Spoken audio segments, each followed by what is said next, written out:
Visų pirma, noriu pasveikinti visus su nuostabia diena. Ir šiandieną pasistengsim truputį pakalbėti apie judesį šiek tiek kitaip. Nes šiais laikais mes dažnai gyvenam greitą informaciją. Kitaip tariant, tai yra internetas, tai yra kiti dalykai, kurie iš tiesų daugelį atvejų žinių nesuteikia, bet įneša tam tikrą chaosą. Todėl, kad iš to viso informacinio triukšmo, kad išspaus tam tikrą racionalų grūdą, reikia turėti tam tikrus pagrindus, reikia turėti tam tikrus fiziologinius pagrindus. Nes visais kitais atvejais mūsų, vadinkim, žinios kartais jos tampa labai minutinės. Kitaip tariant, šiais laikais yra labai nedaug knygų, kurios aktualios yra ilgiau kaip 2-3 metai. Kitaip tariant, daugelis knygų, jeigu tai paimsim kai kurios vadovėlius medicininius, tie, kurie buvo parašyti 50-60 metais, daugelis iš jų yra aktualūs iki šių laikų. Tos knygos, kurios rašoma šiais laikais, turbūt aš taip pasakysiu statistiką, iš 50 knygų viena knyga, kuri būna aktualesnė ilgiau kaip 2-3 metai. Visos kitos jos praktiškai nuvertėja arba tu paskaitai 5 sakinius ir viskas pasibaigia. Taip kad iš to informacinio triukšmo mes turime spausti tam tikrą racionalų grūdą ir ypatingai, jeigu tai yra kalba apie mūsų kūną. Kalbant apie žmogų, visų pirma, mes turėtume pasižiūrėti visgi vertindami tos visus, vadinkim, antikinės Graikijos idealus, turėtume pasižiūrėti visgi, kaip mes atrodome šiandienai. Šiandienai mes atrodome tikrai ne kaip ir statistika tarptautinės sveikatos apsaugos organizacijos sako, kad šiandien mes turim apie 424 milijonus žmonių sergančių cukriniu diabetu. Ir tai yra 4 kartus daugiau negu 1980 metais. Tai kitaip tariant, tai yra vienas iš gyvenimo būdo susirgymų, kuris praktiškai užkrauna didžiulę naštą sveikatos apsaugai ir kuris yra visiškai išvengiamas, jeigu mes kalbame apie antro tipo diabetą, grinai kalbant apie gyvenimo būdą. Todėl pradžioje aš galbūt pasakysiu keletą žodžių apie mitybą, kadangi aš pabandžiau šiandieną užgooglint žodį dieta. Ir Google'as išmeta 425 milijardus nuorodų. Tai kitaip tariant, tai rodo, kad praktiškai, sakysim, suprasti apie ką eina kalba arba pasiekti visus šaltinius yra praktiškai neįmanoma. Taip kad jeigu taip žiūrėsim, mes turėtume kalbėti ne apie dietą, bet mes turėtume kalbėti apie mitybos būdą. Ir prieš pradėdamas aš noriu pasakyti keletą žodžių, kad jūs iš karto suprastumėt, išgirstumėt esmę. Nes statistika vėlgi yra labai paprasti. Moksliniai faktai yra tokie, kad mes suvirškinam apie 30% informacijos, kurią girdim. Tai aš noriu pasakyti esmę pradžiai, o po to jūs galite klapsėti ausim, akim ir tas jau visiškai tada tampa nebesvarbu. Taip kad visų pirma, mes kiekvienas esam individualus. Mityba priklauso ne nuo to, ką mes žinom, ir ne nuo mūsų emocinių nuostatų, bet nuo tų 1,5 kilogramo, 2 kilogramų mikrofloros bakterijų, kurie gyvena mūsų žarnyne. Tai kitaip tariant, jeigu jūs maitinatės taip, kaip patinka mikroflorai, jūsų kūnas yra patenkintas, jūsų imunitetas yra idealus ir jūs galite valgyti bet ką ir bet kada ir jūs būsit liekni ir sveiki.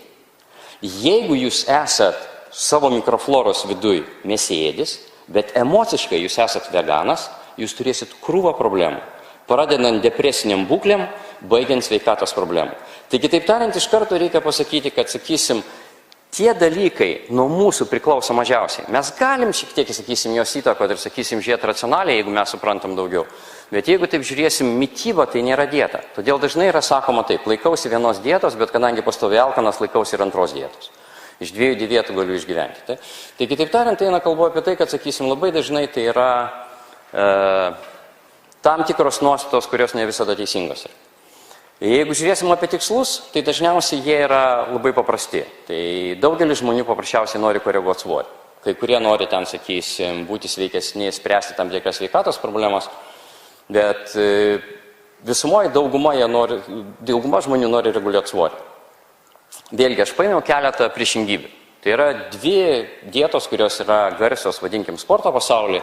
Tai yra John Parilio dieta, kuri daugiau pritaikyta yra kultūristam, ir Ori Hofmeklerio arba vieno iš buvusių karių spec dalinių Izraelio dietą, kuri daugiau yra sveikatingumu.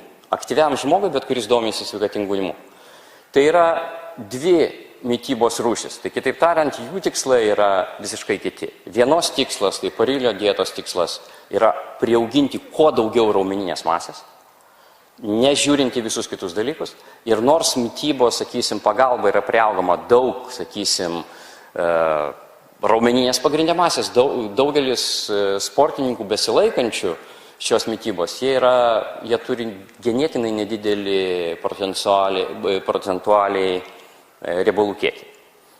Kario mityba, arba tai, ką Ori kalba, tai yra visai kiti dalykai. Ir jinai turi tam tikrą logiką, bet tai yra džiaugimasis irgi gyvenimu kartu. Tai kitaip tariant, jo mityba yra gausų skonių, spalvų ir jisai akcentuoja organinį maistą. Tai kitaip tariant, jisai kalba apie tai, kad šiais laikais ekologinis klausimas yra labai aktualus. Todėl, kad jeigu kalbėsim, pavyzdžiui, antibiotikus, tai antibiotikų pramonės 80%, kaip jūs galvojat, kur eina. Tai yra gyvulininkystė ir paukštininkystė. Kitaip tariant, eina kalba taip, kad daugelį antibiotikų, daugelis, intrahospitalinių arba sunkiai gydomų infekcijų, kurios atsiranda ligoninėje, jos atsiranda dėl to, kad žmonės gauna mikrodozes antibiotikų kartu su savo maistu. Ir ypatingai intensyviam, vadinkim, gyvulininkystės ūkyje su ekologiniais tais klausimais, kas vyksta. Tai jeigu mes žiūrėsim iš šitos pusės, tai jeigu mes duosim nuodo truputėlį, bet kasdien įvyksta kas? Mikrobas adaptuojasi. Lygiai taip pat, jeigu jūs skaitėt viduramžių romanus, buvo tokių žmonių, kurie arseną vartodavo mikrodozę. Ir kada jį pabandydavo nuodyti makrodozę, didelę dozę, nuodai jo neveikdavo. Blogiausiai, kas ištikdavo, jam paleisdavo vidurius. Jisai išsivalydavo ir būdavo sveikas toliau. Tai kitaip tariant, tos mikrodozės jos turi savo pagrindą, sakysim, jos gali veikti labai įvairiai. Ir norint, sakysim, tą problemą įvertinti, mes turim ją įvertinti labai visapusiškai. Tai kitaip tariant, jeigu net kalbėsim apie judesį, tai yra daugiau tai, kas čia pas mane yra parašyta kaip struktūra, mes kartu turėtume kalbėti apie medžiagų apykaitą ir taipogi neturėtume užmiršti psichoemocinės būklės. Kadangi šiais laikais visi mes kalbam apie stresą, tai? Bet reikėtų turbūt daugiau kalbėti ne apie stresą, bet apie įtampą. Nes iš tiesų stresas yra truputį kitas dalykas ir reikėtų truputį kitaip apibrėžti. Iš kitos pusės mes turėtume apibrėžti sveikatą. Kas yra sveikata? Tai šiuo atveju galima naudotis tarptautinės pasaulinės organizacijos kriterijumi, bet aš apibrėžčiau žymiai paprasčiau. Aš apibrėžčiau sveikatą kaip optimalią vidaus organo tarpusavio sąveiką. Tai kitaip tariant, jeigu jinai vyksta, tam gali turėti įtakos įvairūs faktoriai, bet jeigu jinai vyksta, jūs jaučiatės puikiai ir jaučiatės gerai. Psichoemociniai faktoriai, tai čia žiūrėkite tą vaikinuką, kuris dabar žiūri jų spindinčiom akim, tai yra Atėnų olimpinių žaidynių atidarymo ceremonija ir atkreipkite dėmesį į akis. Kitaip tariant, akis atspindi žmogaus energetinę būklę. Jos atspindi, kaip žmogus jaučiasi. Jos atspindi apskritai mūsų povyzą atspindi, kas mes esame ir kaip mes jaučiamės. Nes jeigu aš atsistosiu tokioj pozicijoje prieš jūs ir mano balsas bus, aš šiandien labai energingas, jūs turbūt su to nelabai sutiksit. Kitaip tariant, mūsų povyzą jinai atspindi tai, kaip mes jaučiamės, kas su mūsų vyksta viduj. Tai yra Austros kojytės visai netikėtas olimpinis medalis, daug kas to netikėjo. Mano karjeroje tai buvo labai svarbus medalis, kadangi dažniausiai medikas apskritai prisideda prie to medalio iki 10%. Šiuo atveju aš taip su neskaudančia širdim atsiriekčiau trečdalį ir man net nesuvirpėtų, sakysim, niekas viduj. Taip, tai kitaip tariant, sakysim, buvo įdėta tikrai daug darbo, buvo prisimta tam tikra atsakomybė ir buvo daug padaryti. Bet jeigu jūs pažiūrėsit į akių išraišką, tai yra džiaugsmingiausias variantas, viskas įvyko. Taip? Bet jeigu jūs palyginsit čia, kažkas jau vyksta. Ir jeigu jūs pažiūrėsit uždarimo ceremoniją ir pažiūrėsit į povyzą ir akių išraišką, tai bus visai nenustabu, kad, sakysim, grįžus, kada šitas vaikinukas grįžo ir rugsėjo mėnesį nutarė, kad nėra kada ilsėtis, reikia toliau dirbti, nes darbai laukia ir gyvenimas lekia ir gyvenimas bėga. Spalio 4 dieną jisai atsigulė pirmą kartą gyvenime su plaučių išdegimu, pleuros reakcija ir panašiai ir panašiai. Tai buvo labai medicininis plaučių uždegimas, su viskuo, 2 antibiotikai ir panašiai ir panašiai. Tai kitaip tariant, bet jeigu jūs pasižiūrėsit, tai yra viskas labai logiška. Vidinė baterija iškrauta, resursų nebėra, o organizmas toliau spaudžiamas kažką tai daryti. Tai kitaip tariant, tai yra logiška. Kada aš pamačiau tas nuotraukas, man buvo nedidelis šokas, bet tai man daugelį dalykų paaiškino, nes dažniausiai įsivaizduoji, kad viskas gali įvykti, bet tik ne su tavim. Taip, kadangi tu vis tiek jau laikaisi principų kažkokių ir panašiai. Taip, kad ta psichoemocinė sfera jinai labai yra aktuali. Iš kitos pusės, jeigu taip žiūrėsim, šiuolaikinis gyvenimo būdas dažniausiai pasižymi to, kad greitas maistas vyrauja. Tai kitaip tariant, aš grįšiu prie teorijų Hofmaklerio ir pasakysiu labai paprastai. Jeigu jūs neturite dieną ką valgyti, maitinkitės pagal kario mitybą. Tai kitaip tariant, jūs badaujat praktiškai visą dieną, išgeriat ten puodelį arbatos, bet vakare iškovojot savo vietą pasaulyje, nuspelnėt pavalgyti. Sėdat ir 2-3 valandas valgot. Viską iš eilės. Kiek telpa, bet vėlgi orientuojatės į organinę mitybą. Tai kitaip tariant, turi būti daug skonių, daug kvapų, daug spalvų. Jūs turite kai ką suprasti apie tą mitybą. Tai kitaip tariant, bet tai yra grindžiama logika, nes jūs grįžot namo, jūs nusiraminot, jūsų kūnas yra pasirengęs atsistatyti, uždirbti savo peną sekančiai dienai. Iš kitos pusės, jeigu taip žiūrėsim, 12 valandų jūs praktiškai badaujat naktį ir toliau jūs badaujat visą dieną. Kitaip tariant, kūnas turi žymiai daugiau laiko detoksikuotis. Todėl eina kalba, kad, sakysim, neužverčiant savo kūną bet kuo yra didžiulis privalumas. Tai ta, sakysim, racija iš kitos pusės sakyti, kad būtinai mums reikalingi pusryčiai, kad mums reikalingi būtinai ten panašiai ir atiduok ten, kaip anksčiau būdavo, atiduok ten vakarienę ten priešui ar ten panašiai, absurdas. Žmogus niekada taip nesimaitina. Jeigu mes taip žiūrėsim, tie racionalūs mitybos principai, kuriuos mes vadinam ten 3 kartus per dieną ir panašiai, jie atsirado, 19 amžiuje. Iki tol valgau tada, kada turiu kada, arba ten, kada nusišaunu, arba kada sumedžioju. Iki to laiko, nėra, ir nevalgau, šaknį greužiu. Tai kitaip tariant, eina kalba apie tai, kad daugelis dalykų yra tam tikras mitas. Kitaip tariant, mūsų kūnas yra sutvertas badaut, bet ne virškinti perteklių kalorijų. Nes iš kitos pusės, jeigu taip mes žiūrėsim, vienintelis būdas prailginti žmogaus amžių, tai yra badaut. Tas pats yra įrodyta ant pelių, nors pelė šiek tiek skiriasi nuo žmogaus, bet pelės, kurios yra laboratorijoje, sakysim, gyvena pusbadžių, jos gyvena 2 ilgiau negu tos, kurios gauna kalorijų perteklių. Taigi, taip tariant, tai viskas įrodyta, mokslas apie tai yra pasakęs. Ir iš kitos pusės, todėl, sakysim, jeigu taip žiūrėsim, koks yra gamtos tikslas žmogaus atžvilgiu, tai jisai yra toks pat, kaip ir visų kitų gyvūnų atžvilgių. Taigi, taip tariant, mes turim išlikti aktyvus iki savo reprodukcijos, toliau palikti palikonis ir toliau atmirti. Tai kitaip tariant, niekas nesako, kad mes turim laimingai gyventi iki 80-90 metų ir kad mes turim nesirgti. Tai kitaip tariant, jeigu mes norim nesirgti, mes turim prisilaikyti tam tikrų dėsnių, kurios uždėjo motina gamta. Ir jeigu mes jos užmirštam, mes turim sirgti. Nėra kito varianto. Yra tokia fiziologija. Tai kitaip tariant, eina kalba apie tai, kad, sakysim, gamtos atžvilgių mūsų ilgamžiškumas gamtai nerūpi. Ir tai yra gamtai, iš kitos pusės, jeigu mes kalbam apie gamtą, yra pasakyta, kažkur perskaičiau, labai gražiai buvo pasakyta, gamta niekad nebaudžia. Mes tiesiog turim pasiekmes. Tai kitaip tariant, tai yra tie dalykai, mūsų ignorancija savo kūnui ir mūsų ignorancija, sakysim, tam, kaip mes turim gyventi. Daugelis žmonių nedamiega. Jeigu jūs atsikeliat iš ryto ir pirma jūsų mintis yra, kur mano kofeinas, kažkas yra ne taip. Jeigu jūs atsikeliat be žadintuvo ir jaučiate žvalus ir panašiai, jūs įsimiegat tiek, kiek reikia.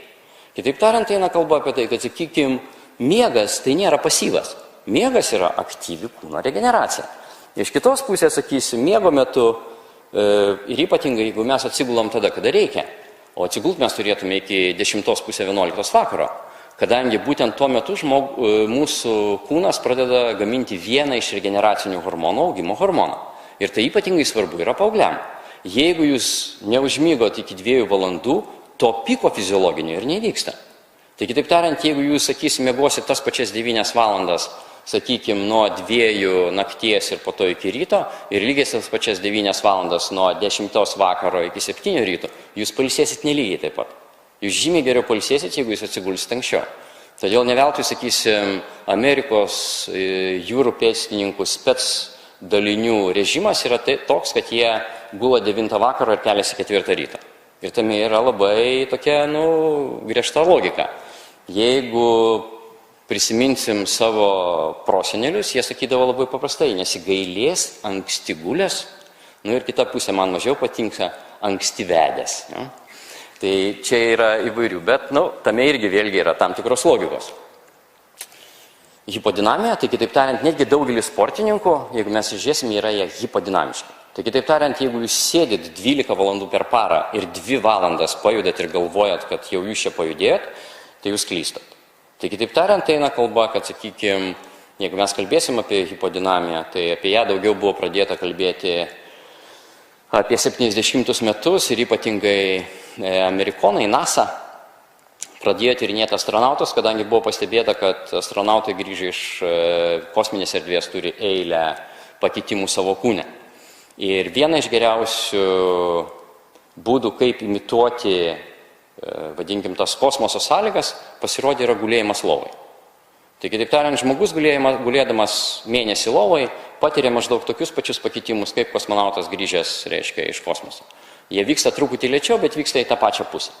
Ir problema buvo su to, kad žmogus mėnesį atgulėjęs lovoje, jeigu jisai iš karto atsistoja, kas su juo vyksta, kaip jūs galvojate? Jisai nuvirsta. Kadangi jo adaptacinė sistema nebeturi, jo kraujagyslės, širdies raumo nesugeba adaptuotis pasikeitusiai kūno padėčiai. Ir panašus dalykai vyksta su astronautais, tik tai tiek, kad ten dar atsiranda pakitimai vidaus organuose, atsiranda pakitimai kaulinėse struktūrose ir panašiai. Bet tada NASA mokslininkai uždavė savo antrą klausimą. Ką padaryti, kokia turėtų būti minimali prevencija. Ir jie išskyrė 2 grupės. Viena grupė savanorių atsikeldavo ir 1 kartą per dieną 10 minučių eidavo ant bėgimo takelio, kita grupė atsikeldavo, pastovėdavo minutę ir atsiguldavo. Ir tai padarydavo 10 kartų, tas pačias 10 minučių. Kaip jūs galvojat, kurie turėjo geresnį rezultatą po to mėnesio tokio treniravimo, vadinkime? Kurie atsistodavo. Todėl, kad jie pastoviai keisdavo kūno padėtį ir versdavo kūną naujai adaptuotis. Negu tie, kurie atsistodavo ant bėgtakių ir eidavo 10 minučių tuo pačiu tempu, sakysim, kad ir sparčiai, bet kūnas būdavo tam pačiam adaptaciniam lygmenį. Taip, kad iš to eina labai paprastas dalykas. Jeigu, sakysim, mes daug sėdim, pagrindinė prevencija dirbant sėdinimą darbą yra ne tai, kad mes atsistosim ir stovėsim ten valandą, po to dirbsim, bet kuo dažniau keisti padėtį. Ir iš kitos pusės eina kalba tokia, kad, sakysim, orientuotis reikėtų iki 30-40 kartų per dieną pakeisti padėtį. Ir tas, sakysim, iš karto jūsų kūnui padarys tam tikrų, sakysim, duos tam tikrų bonusų ir leis natūraliau pernešti, sakysim, tą, vadinkim, sėdėjimo režimą. Nes sėdėjimo režimas tai yra statinės perkrovos, kuriom mūsų kūnas yra nelabai sutvertas. Mūsų kūnas yra daugiau sutvertas dinaminiam perkrovom. Tai kitaip tariant, medžioti mamutus, bėgioti paskui antilopės. Iki šiol yra išlikus viena Afrikos gentis, kuri antilopę užbėgioja. Tai kitaip tariant, jie vejasi antilopę tol, kol jinai nuvirsta. Ir tame yra didžiulė racija, todėl, kad, sakysim, jeigu mes tai pasižiūrėsim, mūsų termoreguliacija, stovint ant 2 kojų, mums saulės radiacijos tampa žymiai mažiau, negu mes atsistotume ant 4 kojų. Tai kitaip tariant, mūsų termoreguliacija yra pranašesnė prieš antilopės termoreguliaciją. Ir todėl antilopė, jeigu jinai, sakysim, jai reikia sportuoti greitai ir trumpai, jinai turi pranašumą.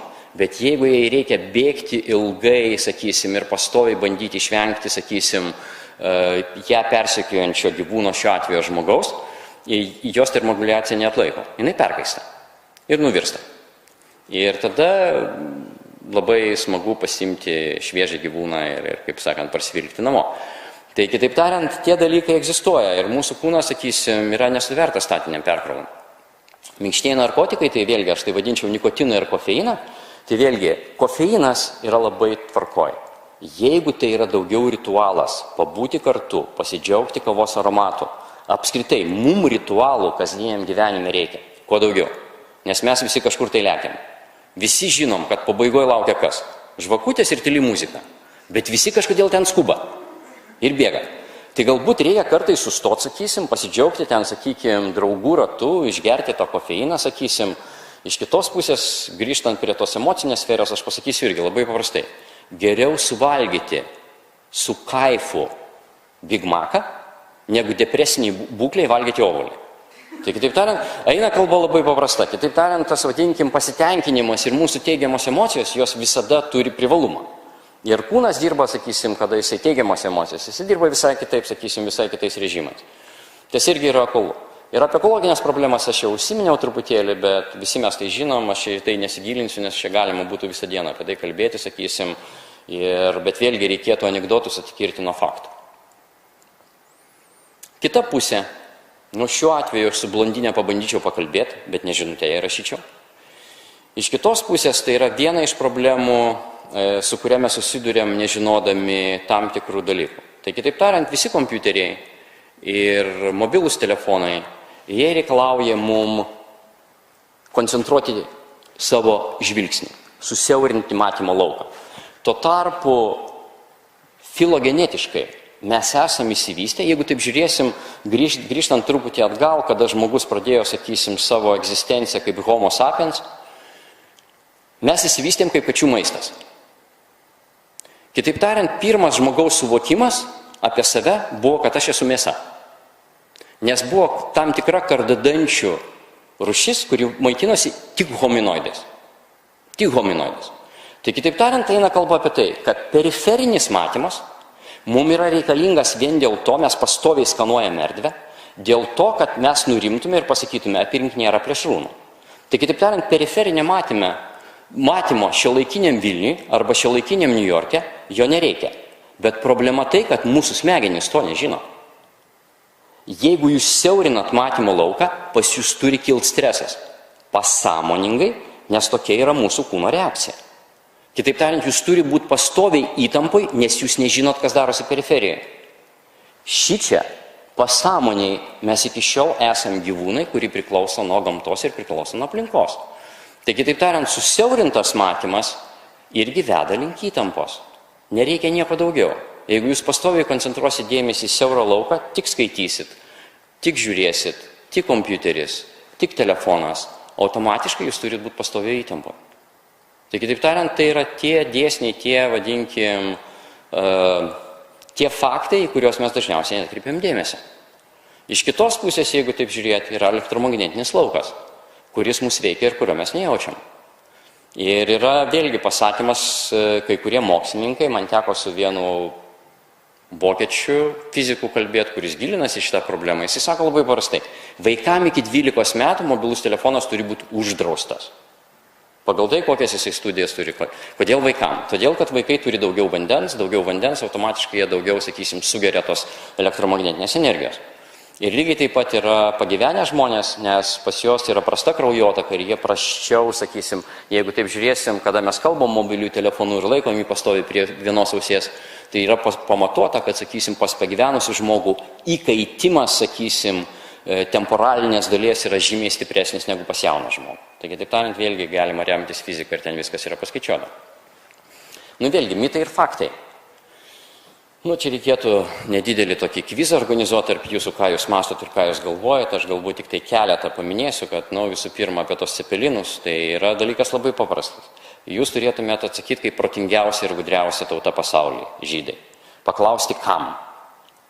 Nes jeigu, sakysim, jūs užkirtot cepeliną ir atsisėdot prie kompiuterio, tai nebus labai logiška. Bet jeigu jūs pasiėmėt arklą ir išėjot arti lauko prie 5 laipsnių šilumos, tai jeigu šeimininkė jums būtų padavusi Cezario salotas, tai greičiausiai po pusvalandžio jūs grįžtumėt ir jai išpertumėt kailį. Bet po 3 cepakų su spirgais jūs jausės labai normaliai ir galėsite tą lauką galbūt ir suarti. Taip, tai kaip sakysim, bet kuriuo atveju yra toks dalykas, kad pasakyti, kad tai nesveika, yra nepasakyti nieko. Lygiai tas pats, pavyzdžiui, apie tos vikingo šalmus. Tai vikingo šalmas, jeigu taip žiūrėsim, ką šalmas turi atlikti. Šalmas turi apsaugoti visų pirma karį. Tai jeigu mes susidėsime ant to šalmo ragą, tai tą karį, sakysim, patvarkyti yra labai paprasta. Čiupkite už ragų, pasukite truputį tą šalmą į vieną pusę ir galva nusisuks. Tai kitaip tariant, eina kalba, kad tie, vadinkim, šalmai su ragais, tai buvo daugiau ritualiniai šalmai. Ir tas šalmas su ragais, sakysim, kovoj, tai yra elementariai holivudinis mitas. Kitaip tariant, jisai niekam nepritaikomas yra. Ir visa kita. Kitaip tariant, sakysim, tempimo pratimai, kad mažina traumų riziką. Apskritai, tempimo pratimų mums nereikia. Visi kažkodėl labai tamposi.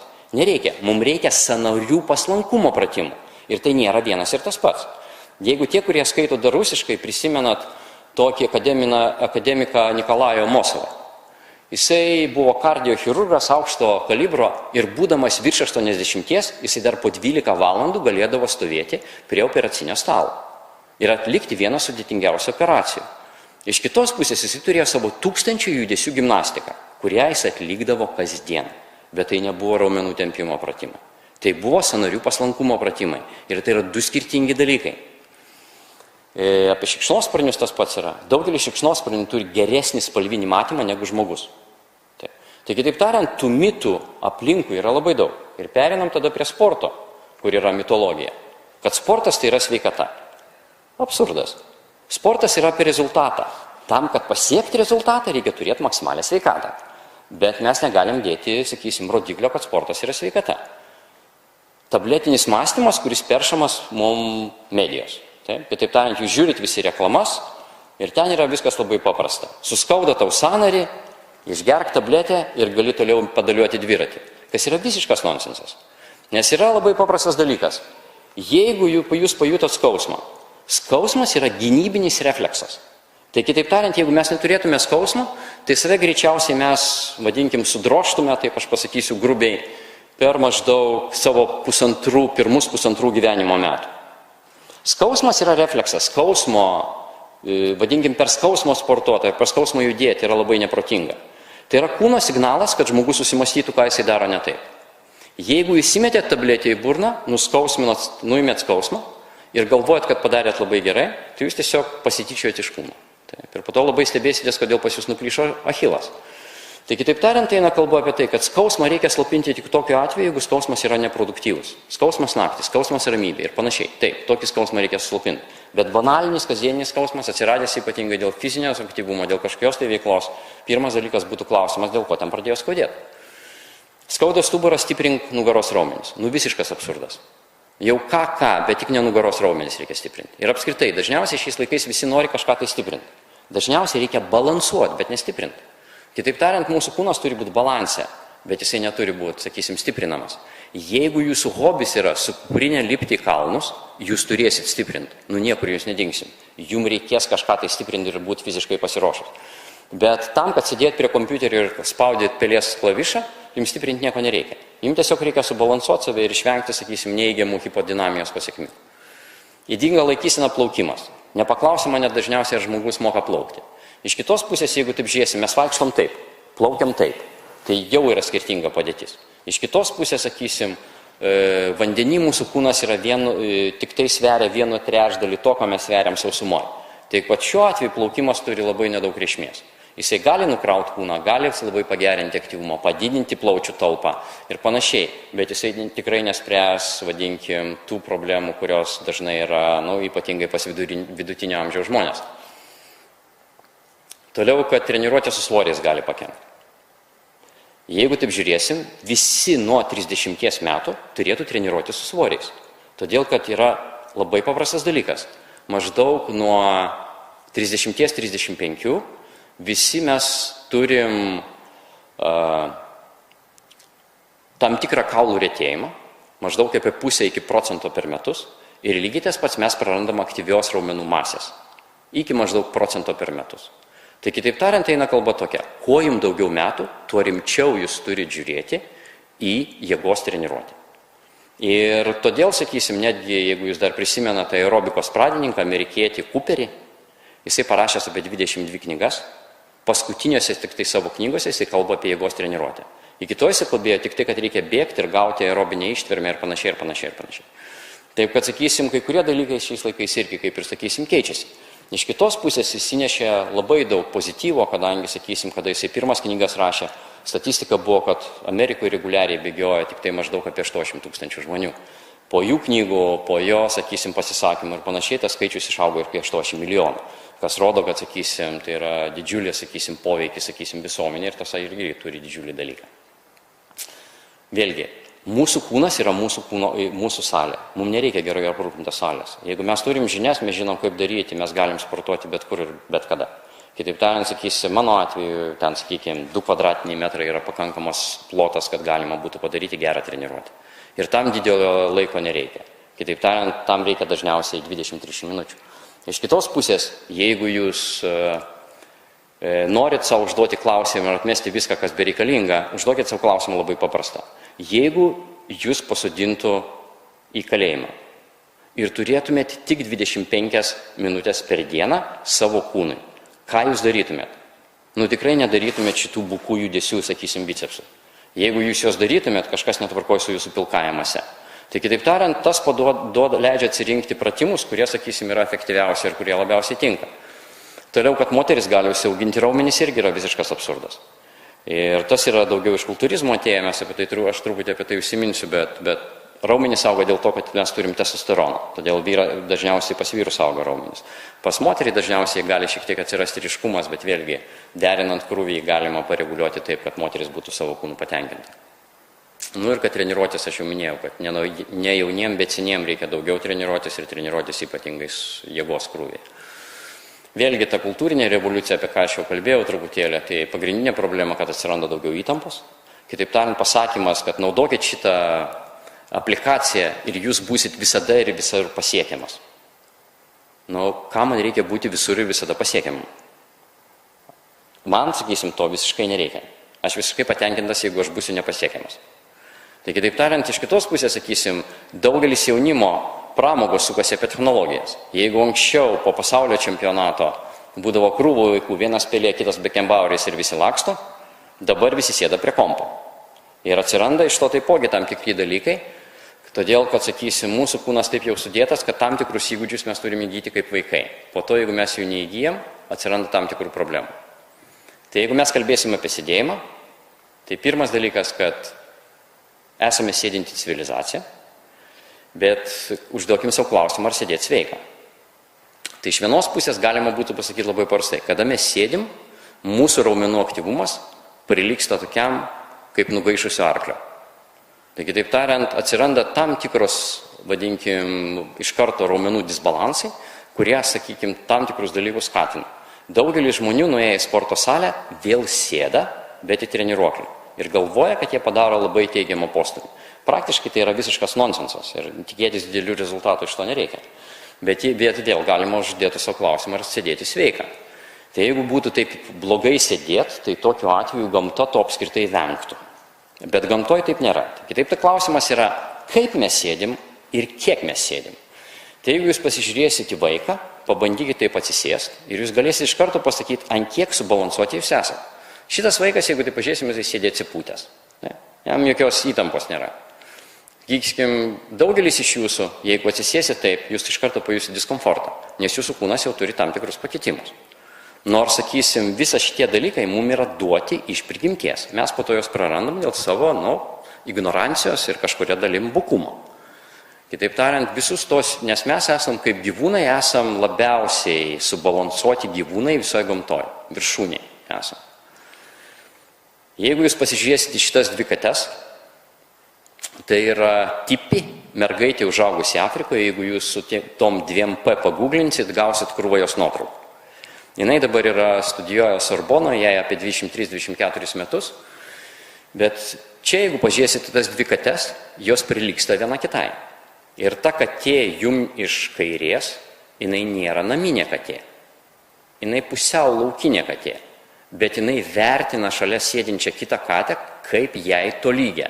Ir yra nedidelis filmukas įdėtas, kur jos tarpusavį žaidžia ir šita dėmėta katė apžioja jai alkūnę, bet nekanda, nes jinai gerbė. Ir jeigu jūs žiūrėsite jos povyzą, tame yra tam tikra gracija. Tai kitaip tariant, pasitikėjimas savim ir gracija. Tai kitaip tariant, tas toks prilyginimas, kad mes esam gamtos dalis, atsispindi tiesiogiai.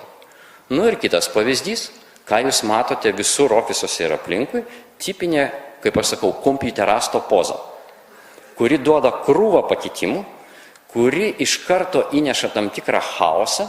Sakysim, savo seminaruose, aš sakysim, apie šitą pozą dažniausiai kalbu apie 25-30 minučių, nes mes galime labai paaiškinti, kaip vystosi pakitimai, kurie kartu yra senatviniai pakitimai.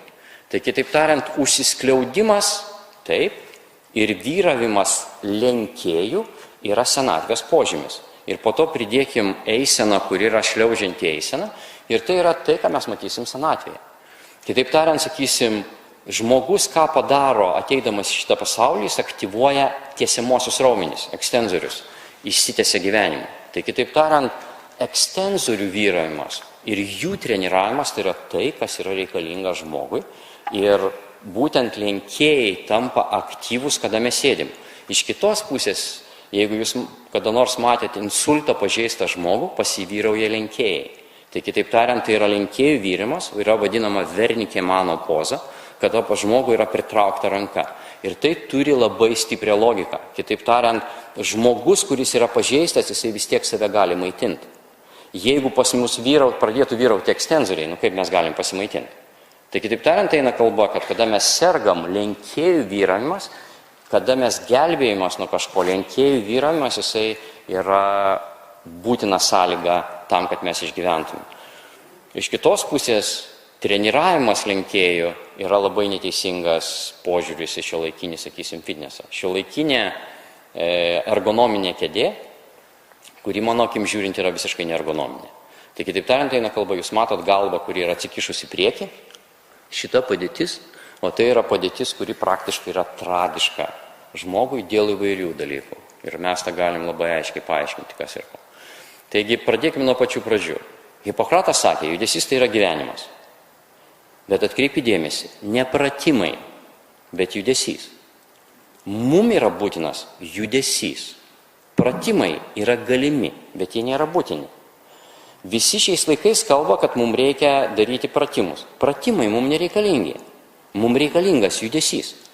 Tai kitaip tariant, jeigu aš jūsų paklausiu, ar morka yra sveika? Nu taip. Bet jeigu 3 mėnesius, o jeigu pusę metų tik morka?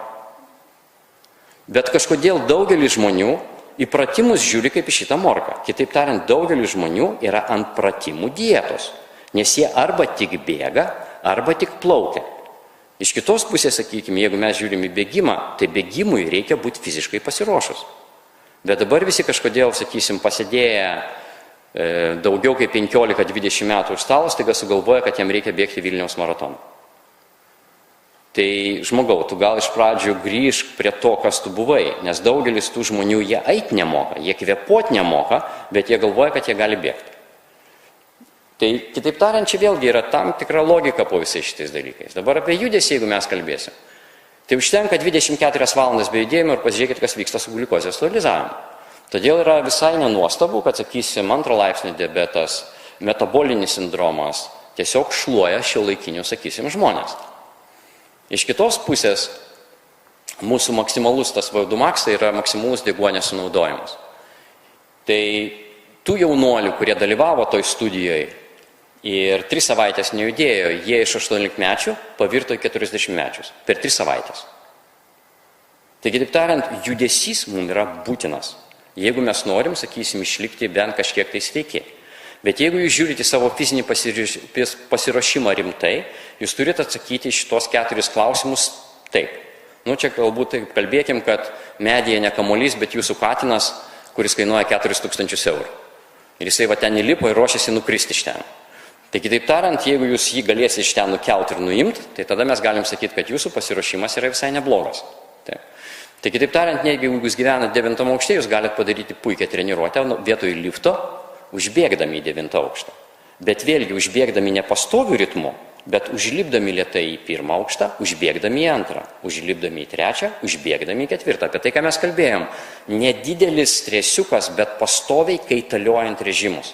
Nauda kūnui bus žymiai didesnė, negu mes darysim, sakysim, viską pastoviu ritmu ir pastoviu režimu. Nu, šitą skaidrę parodo, kodėl moteris gyvena ilgiau už vyrus. Iš kitos pusės, sakysim, tas, vadinkim, judesys yra mums būtinas ir, sakykim, tie buitiniai darbai, kuriuos mes kartais užmirštam, jie yra kartais tie judesio režimai ir tos judesio amplitudės, kurios mums yra reikalingos.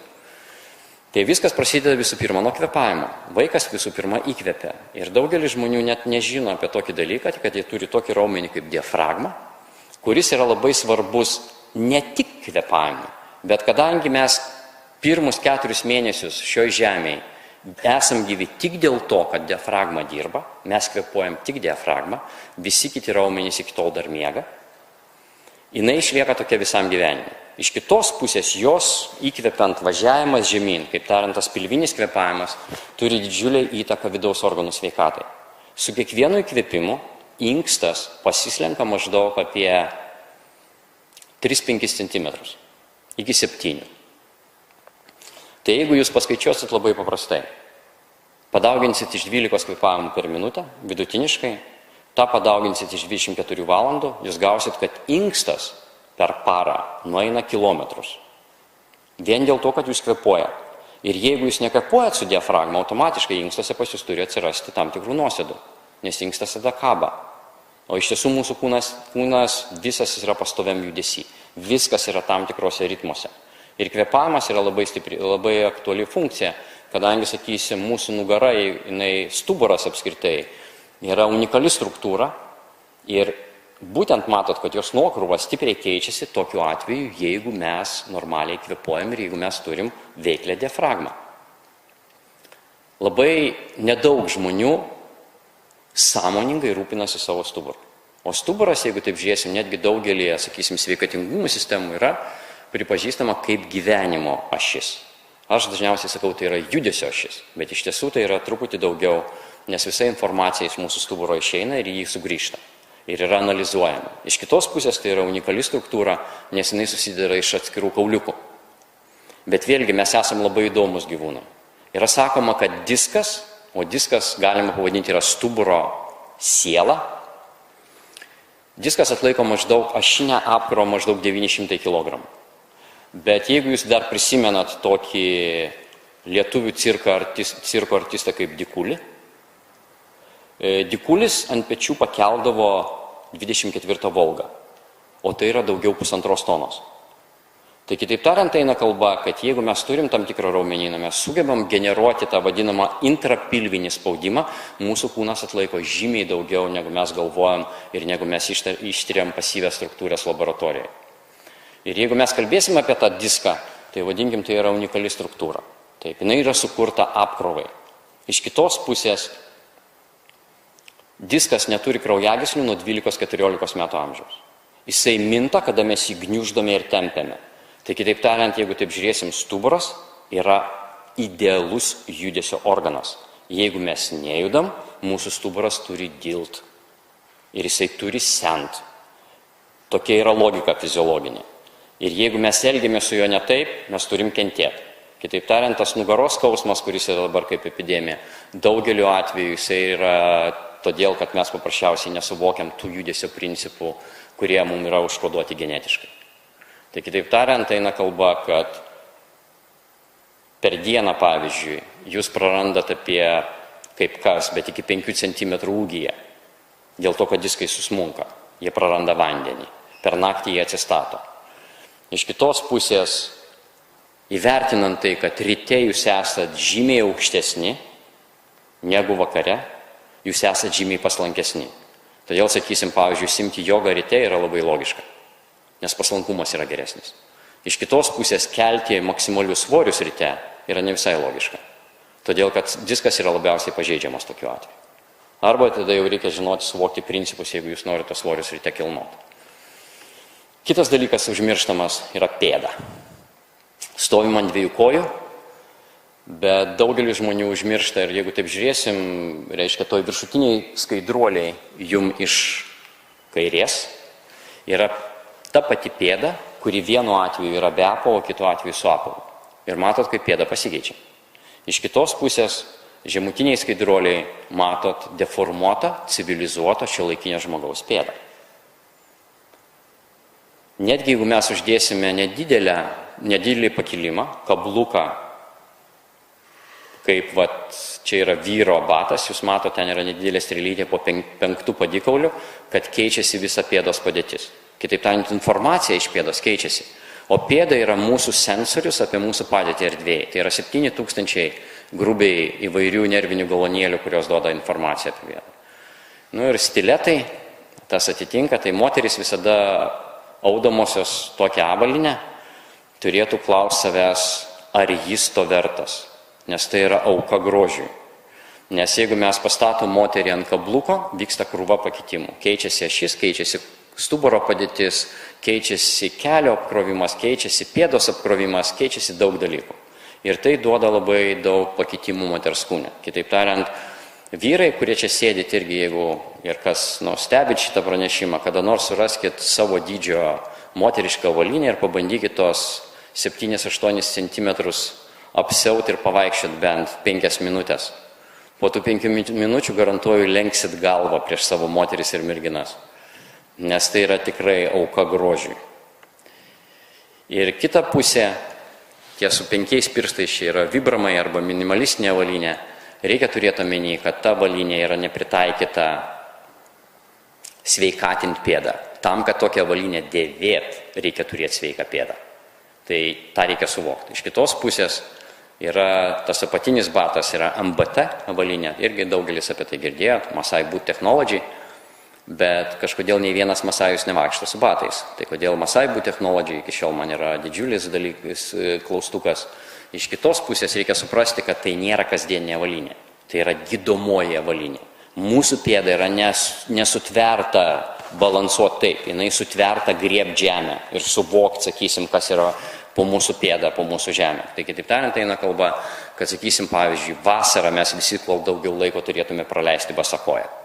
Tai yra svarbu mūsų sveikatai, gyvybiškai būtina. Iš kitos pusės, jeigu jūs pasižiūrėsite, jūsų pėda pastoviai gyvena toksiniam sąlygom.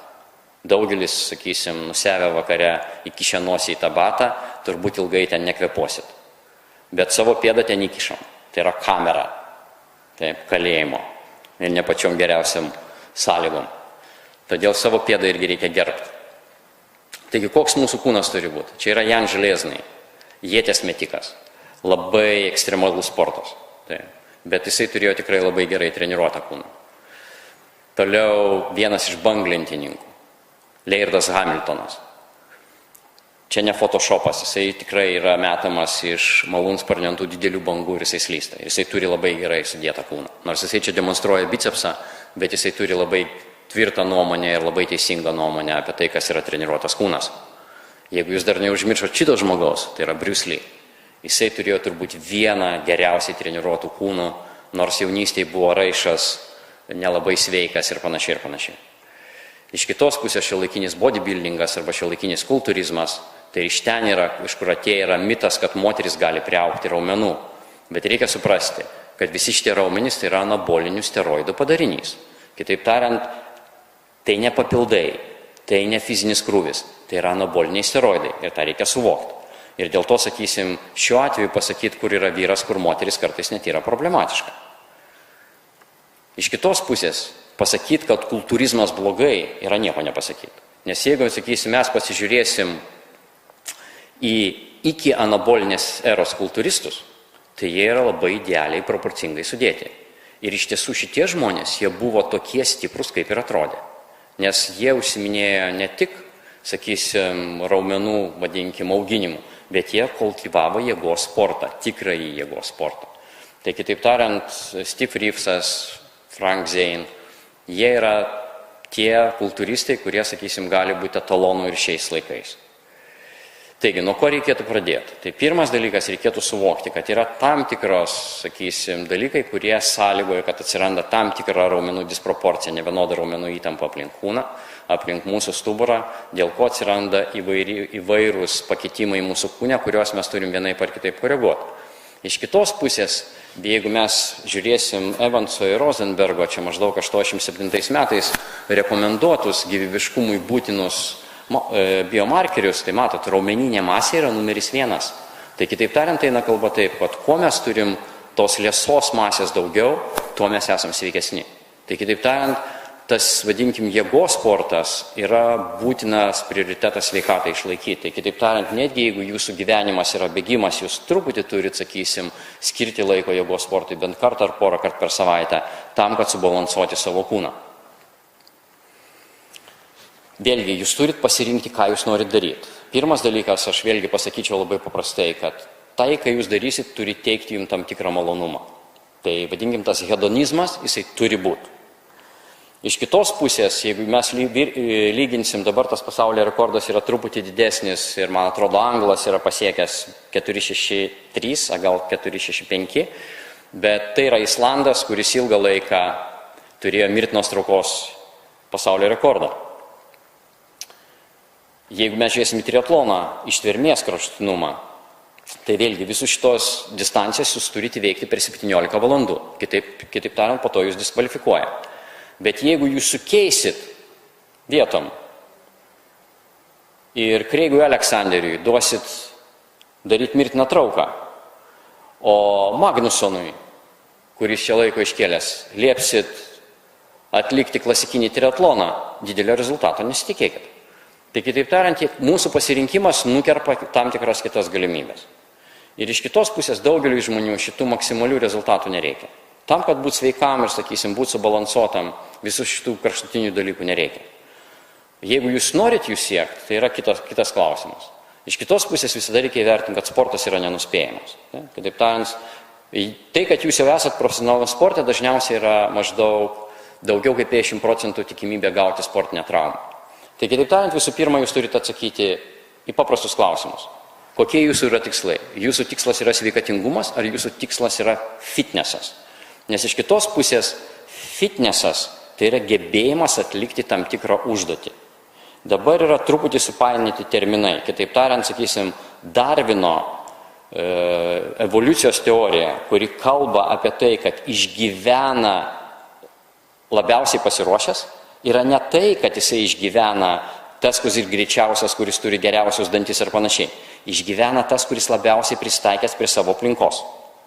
Tai kitaip tariant, tai yra visai kiti dalykai, kaip reikėtų suvokti fitnesą. Todėl, jeigu taip žiūrėsim, jūs turite atsakyti iš karto į tai. Ar jūsų tikslas yra prabėgti maratoną, ar jūsų tikslas yra sveikatingumas. Tai yra du skirtingi dalykai. Antras dalykas, reikia įvertinti savo paso duomenis. Tai kitaip tariant, eina kalba, kad, sakysim, tai kiek jų metų kartais yra lemiamas faktorius apsisprendžiant, ką jūs turite daryti ir kaip jūs turite daryti. Iš kitos pusės, koks jūsų pasiruošimas. Ar jūs kažkada sportavote, ar jūs apskritai nieko nedarėt. Ir staiga sugalvojot, kada perkopėt 50 metų, kad jums reikia šiek tiek judėti. Tai kitaip tariant, vėlgi tai diktuos kitus dalykus, ką jums reikės pasirinkti ir panašiai. Ir koks jūsų užimtumas. Nes jeigu jūs, sakysim, dirbate 15 valandų per parą, tai jums nelieka kada judėti. Jūs galbūt galite ten truputį pasiražyti ir tai bus viskas. Todėl, kad, sakysim, tos regeneracinės galimybės, kurios reikalingos kūnui, jos yra semiamas iš to paties šaltinio. Tai kitaip tariant, jeigu jūs daug dirbat, jūs neturėsit kada sportuoti. Jeigu jūs daug sportuojat, jūs turit daug miegot. Tai kitaip tariant, jeigu jūs daug sportuojat ir daug dirbat ir mažai miegat, tai jūs laukiat tik tai tos minutės, kada įvyks kažkokia tai katastrofa. Kitaip tariant, kūnas pats pasiims atostogas. Kažkas nuplyš, kažkas nulūš ir panašiai. Tai kitaip tariant, tuos vadinim fiziologinius dėsnius reikia įvertinti, nes mūsų kūnas iš prigimties yra tingus. Žmogus pradėjo reguliariai dirbti tik tai 10 000 metų prieš dabartinius metus, kada įvyko agrarinė revoliucija ir kada žmogus pradėjo dirbti. Iki to laiko jisai gyveno, nori valgyti, pasigavo žuvį ir toliau tinginiauja. Tai kitaip tariant, mūsų kūnas yra tingus, mes sutverti tinginiui, todėl tingumas yra progreso variklis. Bet iš kitos pusės mes turime vertinti, kad mūsų kūnas yra sutvertas judesiu. Ką mes žinome apie pratimus? Tai pirmas dalykas, jeigu jūs, sakysim, parodysit man tokį dalyką, aš iškart sakysiu, kad žmogus nesupranta, ką jis daro. Nes pirmas dalykas, pažiūrėkit į tai, kaip reaguoja jūsų smegenys. Jūs bėgat, bet stovit vietoj. Kaip jūsų smegenys reaguoja? Labai sunku pasakyti. Kitaip tariant, jeigu jūs norit gauti maksimalų rezultatą, jūs turit bėgti gamtoj. Jūs turite reaguoti pasikeitusi vėją, temperatūrą, aplinką. Kita pusė yra, kad jūs niekad nebėgat vienu ritmu. Ir niekad yra labai nebūdinga bėgti pastoviai lygių plokščių paviršium. Tai kitaip tariant, jeigu jau iš bėgimo jūs norit gauti maksimaliai, jūs turite bėgti raižytą vietovę, jūs turite bėgti kaitaliodami tempą, jūs turite reaguoti visas sąlygas. Iš kitos pusės bėgti su ausinuku, reiškia, su ausinėm ausyse yra nesaugu. Įvertinkit, kad Marijos žemėje šunys yra pikti. Ir jeigu vienas toksai šoks iš nugaros, jūs pajusit post factum, kada jisai seks jums į minkštą vietą. Todėl eina kalba, kad, sakysim, yra tam tikri irgi sungumo kriterijai. Iš kitos pusės, sakysim, čia vėlgi žmogus kilnoja kažką atsistojęs ant basų platformos, nestabilaus paviršiaus. Vėlgi, mano atveju tai yra visiškas absurdas. Treniruotės evoliucija, tai jeigu mes žiūrėsim pandūrą, kuris yra jūsų kairiai pusiai, nespalvota, juodai balta nuotrauka. tai jisai tikrai netrodo prasčiau negu šiuolaikiniai kultūristai, kurie užsiauginę raumenis ant anabolinių steroidų. Bet pandūro jėga yra tokia, kaip jisai atrodo. Tai kitaip tariant, anais laikais žmonės taipogi suvokė kai ką apie treniruotę. Ir tie principai, nereikia nieko naujo išradinėti, tie principai buvo jau tada. Jas reikia tik tai tinkamai taikyti. Aš jau minėjau apie internetą. Kodėl yra pavojinga, sakysim, naudoti interneto žiniom? Tai kitaip tariant, čia aš paėmiau iš interneto treniruotės pavyzdį pradinukui, kas yra visiškas absurdas. Tai yra izoliacinė treniruotė, kur yra skirta pažengusiam atletui, kuris jau daug ką daro ir jam reikia tik paprasčiausiai pabrėžti kai kurios dalykus. Iš kitos pusės, čia yra parodytas teisingas ir neteisingas pratimas. Pritupimas. Tuo tarpu abudu pritupimai šiuo atveju yra neteisingi. Kitaip tariant, abiem atvejais yra tragedija, bet ne pritupimas. Taip pat internete, jeigu, sakysim, jūs renkant informaciją, jūs turit kai ką suvokti, kad tą informaciją paimti optimaliai. Ar tai yra pratimas pilvo presui? Turit iš karto rėkti ne. Tai yra kaklo lankstymas, kuris neturi nieko bendro su pilvo presu. Jeigu kalbėsime jau apie pilvo preso raumenis, tai tas vadinamas suolelis yra idealus pratimas pilvo presui. Bet tik ne šitas pratimas. Tai kitaip tariant, eina kalba, kad, sakysim, nors jisai neatrodo kaip pilvo preso pratimas mūsų akim, tai yra idealus, universalus pratimas, stipriai apkraunantis pilvo presą. Ar pritupimas yra blogas pratimas? Jis yra puikus pratimas, labai universalus pratimas, bet techniškai labai sudėtingas. Ir iš kitos, todėl pusės kalbant, mes galim pasakyti labai prastai. Ne pritupimas yra blogai, bet tai, kaip mes jį atliekam. Tai kitaip tariant, eina kalba, kad visa rytų civilizacija iki šiol dažniausiai tupi. Vaikai tyrinėdami pasaulį tupi. Tuo tarpu tik nedaug 30-mečių gali pritupti. Normaliai. Ir todėl nenuostabu, kad po to stovi eilės keisti sąnarius, nes sąnarys nebeturi normalaus judesio. Vaiko niekas nemokė pritupti, bet tuo tarpu čia jūs matot vaiką, kuris demonstruoja idealią pritupimo techniką, nors niekas jo nemokė. Mergina, kuri buvo išmokyta iš naujo, irgi demonstruoja gražią pritupimo techniką ir todėl jinai gali atlikti štangos rovimą. Kitaip tariant, tam reikalinga yra technika. Bet jeigu jūs, sakysim, tą techniką turit, tokiu atveju jums reikia labai nedaug, kad jūs gautumėte didžiulius privalumus, sakysim, atlikdami tam tikrus judesius. Vėlgi, sakysim, tas vadinamas jėgos rėmas ir Smito mašina. Tai kitaip tariant, tai, kas yra jūsų kairiai, yra tai, kas yra reikalinga, ir tai, kas yra jūsų dešiniai, yra metalo laužas. Ir iš kitos pusės, sakysim, tie įrankiai, kuriuos naudojat sode, gali taipogi, matot, čia yra parašyta, kokiom raumenų grupėm gali būti naudojami, kokiom raumenų grupėm vystyti. Taip, tai kitaip tariant, priežiūra savo sodo ir daržo gali būti puikus judesio režimas. Jeigu kalbėsim apie geriatrinę mediciną arba kaip, sakysim, senyvų žmogų išlaikyti sveiką, tai mano požiūris truputėlį skirsis. Todėl, kad jeigu taip žiūrėsim, pagrindiniai dalykai, jeigu taip žiūrėsim, pirmas dalykas yra, kokie yra, sakykime taip, pagyvenusio žmogaus pirmoji mirties priežastis yra artimo praradimas. Tai kitaip tariant, artimo praradimas turi didžiulį poveikį tiek emocinį, tiek panašiai. Kita pusė, kaip jūs galvojat, kokia antra priežastis yra mirties pagyvenusių žmonių? Ne, nugriuvimas. Kitaip tariant, nugriuvęs žmogus dažniausiai arba susilaužo ko nors ir nebegali judėti, ir iš lėto užgesta, arba įvyksta katastrofinis dalykas, kada nekoordinuotai krenta ir gauna traumą, kur yra nesuderinama su gyvenimu. Tai kitaip tariant, jeigu taip žiūrėsim, geriatrinėje medicinoje reikalingi 3 dalykai, arba 3 tik tai pratimai reikalingi, kad palaikyti kūną daugiau mažiau funkcionalų. Tai yra mirtina trauka, tai yra pritupimas ir įtupstas. Viskas. Tai yra visos balansinės strategijos, kurios mums reikalingas. Tuo tarpu, jeigu mes pasižiūrėsim, kas vyksta šiais laikais, daugelis senolių daro šitos pratimus, kas yra visiškas absurdas. Tuo tarpu senoliam reikėtų daryti tokius pratimus. Čia yra 82 metų moterėlė, kuri atlieka mirtiną trauką su 69 kilogramais. Ir tikrai jinai nesiskundžia kaulų retėjimu. Tikrai nesiskundžia. Todėl, kad tam, kad išlaikyti kaulą, vadinkim, adaptyvų, tikrai reikia ne kalcio. Nes jeigu jūs sakysit, kad reikia kalcio, aš paklausiu, tai kodėl tas kalcis turi atsidėti į kaulą, bet ne į jūsų kraujagyslės arba ne į jūsų inkstus? Kokia logika, kad kalcis atsidės į kaulą? Jokios. Taigi, taip tariant, eina kalba apie tai, kad tam, kad jis atsidėtų į kaulą, reikalinga kaulą apkrauti. Kitaip tariant, jisai turi būti gniuždamas, kad būtų adaptacinis atsakas. Kitas senolis, čia kur jisai rodo bicepsą šitoj pozai, jam 75 metai. Šiuo metu jam yra 100 metų, jisai truputį jau matot, yra padžiūvęs labiau ir nespalvotai nuotraukai yra, kada jisai tapo Mr. Universe 52 metais. Tai yra indas, kuris treniravosi tokioj salėje ir iki šiol treniruojasi.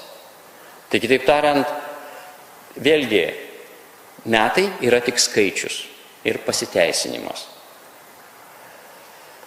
Vienas iš pietų afrikiečių, Art Devani, jam virš 67 metų. Atrodo, jisai labai neblogai. Jo vienintelis sportas dažniausiai sako labai paprastai. Savo Land Roverį vieną kartą per dieną aš stumiu į vieną gatvelės galą ir po to parsitempiu jį atgal. Ir tai yra visas sportas, kuris man reikalingas. Ir atrodo, jisai visai neblogai. Tai kitaip tariant, viskas priklauso nuo jūsų, vadinkim, kūrybiškumo.